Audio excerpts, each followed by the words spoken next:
भाई जब हम 18 साल के होते हैं ना तो न जाने क्यों ऐसा लगता है कि जैसे दुनिया हमारी जेब में है। मैं अब बड़ा हो गया हूँ, ये वाला अहंकार ईगो नहीं होता बल्कि एक नशा होता है। और इसी नशे में डूबा हुआ था विक्रम, एक 18 साल का लड़का जो कि स्कूल खत्म होने के बाद तुरंत शहर के कॉलेज में एडमिशन ले लिया, क्योंकि बचपन से ही वो अपने घर से दूर जाना चाहता था। विक्रम शहर आया, पीजी मिला और उसका कॉलेज शुरू हुआ। जैसे ही विक्रम के हाथ में उसका पहला एटीएम कार्ड आया, उसने अपना पहला पिज्जा मंगवाया, उसने अपनी पहली रील बनाई और विक्रम को लगने लगा कि आज से मस्ती वाली जिंदगी शुरू। घर से रोज कॉल आता, माँ बोलती कि बेटा खाना खा लियो हो ना, तो विक्रम बोलता कि हाँ मैंने खा लिया है, जबकि उसने खाया भी नहीं होता था।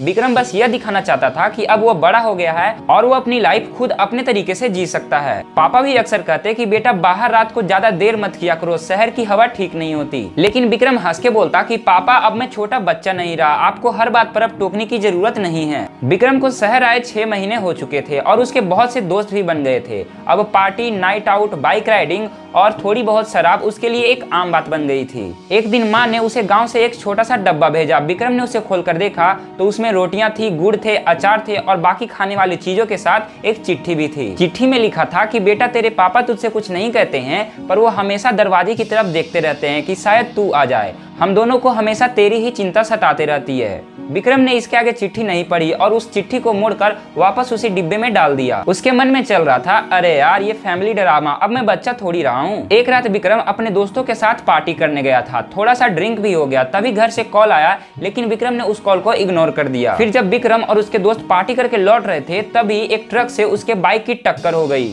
फिर जब विक्रम की आंख खुली तो वो हॉस्पिटल में था। डॉक्टर बोल रहे थे कि इसके दोनों पैर डैमेज हो चुके हैं और वो शायद कभी अब चल नहीं पाएगा। उसने अपना सर दूसरी तरफ घुमाया तो पास में माँ बैठी थी। माँ की आंखें पूरी तरीके से लाल थी लेकिन चेहरा शांत था। और फिर माँ ने विक्रम के सर पर हाथ रख के कहा कि कुछ नहीं हुआ बेटा, माँ है ना, सब ठीक हो जाएगा। यहाँ विक्रम कुछ बोल ना पाया। वो बोलना चाहता था कि माफ कर दो माँ, मैंने आपकी बात नहीं सुनी, पापा आप सही थे। लेकिन विक्रम की जुबान जैसे बर्फ बन गई थी। तो दोस्तों अगर आपको ये स्टोरी पसंद आए तो वीडियो को प्लीज लाइक कर देना और चैनल को सब्सक्राइब कर देना, क्योंकि इसी तरह के मोटिवेशनल और इंस्पिरेशनल स्टोरी मैं आपको इस चैनल पर देता रहूंगा। तो चलिए मिलते हैं आपको अगले वीडियो में।